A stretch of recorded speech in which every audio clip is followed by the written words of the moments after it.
have a little speech. I feel like I'm at a wedding or something. Thank you, dear choir. Thank you, dear choir, for your open-mindedness and hard work today. It has been a great pleasure to work with you. Oh, I'm sorry, yes. Let me take this. Oh, it's so free. The hills are alive. Thank you, dear choir, for your open-mindedness and your hard work today. It's been a great pleasure to work with you. As I said in my interview, the choir is the hardest working and most present group in any church community. Here you are at 9:30 in the morning, and the day is just beginning for you. We may meet for hours each week, and we journey through these faith matters of the Spirit, the very stuff of music. Because what is music but the very stuff of the subconscious? Its resonance, its tone, its melody, and its harmony is non-representational. We ascribe the meaning to music, and thus it is a kind of a metaphor for God and the Spirit. We are a lucky, if not hardworking bunch who proffer ourselves to congregations and prepare the way to Sunday morning. We act as a sort of microcosm to the ministry and mini community within a larger following. And we lead the congregation in song and help find our faith through the miraculous combination of melody and word. We have fun, we joke, we cry, we laugh, we dance, and we contemplate. We are moved, we're bored. Why is he always picking on the tenors? Excited, exhausted, and submit ourselves to the collective.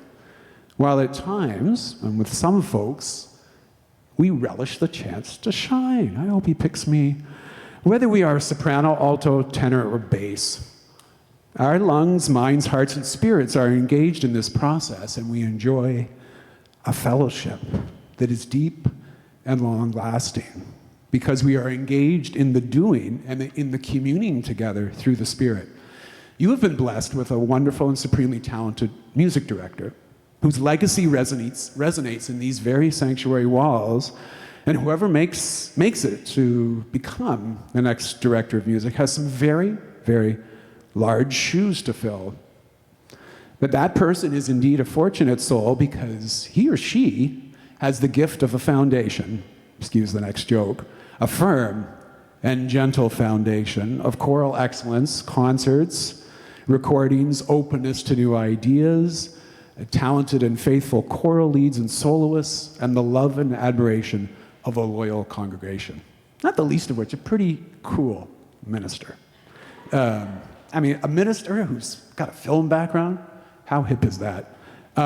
If I'm the one chosen to be the next music director, I simply want to build on that tremendous legacy. Music is for everyone, and my role is that of a guide and a fellow traveler on the journey. I'm an eclectic musician with interests and practical experience in all sorts of music, from classical and jazz, contemporary, and world music. I'm a composer who wishes to compose for a choir that already enjoys the challenge and the significance of living in today's world and supporting creative ideas and arts. I am an experimenter, but in love with the legacy of the great classics. I have an eclectic background as a keyboardist, organist, saxophonist, clarinetist, and I enjoy teaching young people. I also have an interest in music and movement and its potential to prevent falls, the greatest cause of long-term hospitalization among the seniors population. I've been working in churches for almost 30 years. Oy vey. Oh, my Lord. What is my vision for you? Well, I want to journey with you through this wonderful world of music, revisiting its traditions and trying out new things as we emerge from the pandemic, a different people and a changed community of faith. Just like in Handel's Messiah, we are changed. The choir helps the congregation become more musical and makes the connection between the Word and the Spirit and God. I want to give you the benefit of my eclecticism as we explore all kinds of different music, jazz, contemporary, classics, and the music that we study will change the lives not only of ourselves, but also of our congregation. I would like to reinstate the Fridays at 8 concert series because it was such a success here and everybody was talking to me about it. And I'd like to see if I could have the choir more integrated in the series.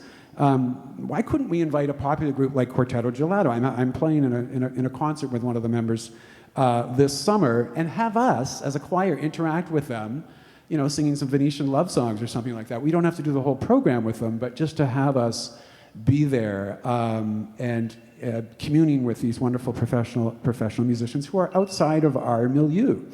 And we could even invite one of those quartetto people to come and perform with us on a Sunday morning so that the concert doesn't have to just be a one-off. It can be an investment and a conversation between the spiritual lives and the secular concert making.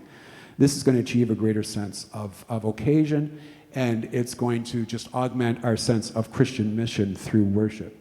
We don't need to necessarily reserve one concert for us, but of course it'd be wonderful to do that. We can sprinkle throughout community offerings, whether they're offerings by Lawrence Park or the greater Lawrence Park, City of Toronto community, bringing the good news of our spirituality into the broader community.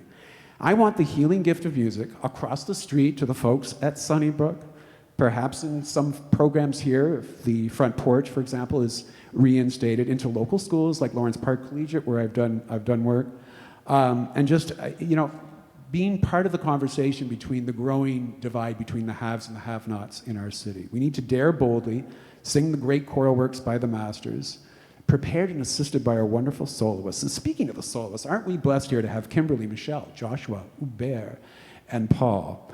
I want to give them opportunity to shine soloistically and celebrate their amazing leadership. Maybe we can teach the congregants the basics of singing so that we can grow our choir, or even start a second ensemble for those who can't commit to our group. Perhaps we can engage younger folks from schools like Lawrence Park Collegiate and various other places. Perhaps we can work with children and try some intergenerational singing so that we can play a hand as a choir in the nurturing of the young through our gifts of music. And perhaps in order to deepen our fellowship, we might as a group have, monthly potluck snacks at the end. We can finish a choir rehearsal early so that we can get a chance to know each other. And take a break from the challenging task of providing music week after week after week. It's a gargantuan task. I'd like to develop a choir podcast to let you know in the wider congregation exactly what we're going to be singing. It's going to help you folks and me prepare for Thursday so that we're not always stressed out. You're going to have commentaries on the music, some practice files, et cetera, et cetera. We can interview our wonderful soloists so that we get their perspective of the music and the relationship between their vocal technique and how they interpret, so that we really get a sense of what's going on. And finally, and sorry I'm taking up so much time, I wish that together we can find creative ways to enhance the worship service through sprinkle responses, little tiny bits of music, interspersed chants, sung prayers, shorter introits, improvisatory textures, and more interaction with the instrumental traditions, so that the divisions between choral music, anthem singing, hymnody can at times be blurred. Worship becomes more of a richly colored tapestry rather than a series of functional slots to be filled, and our joyful work as musical ambassadors soars with the Spirit and inspires our congregation. Thank you for your time today, and God bless you in your music ministry.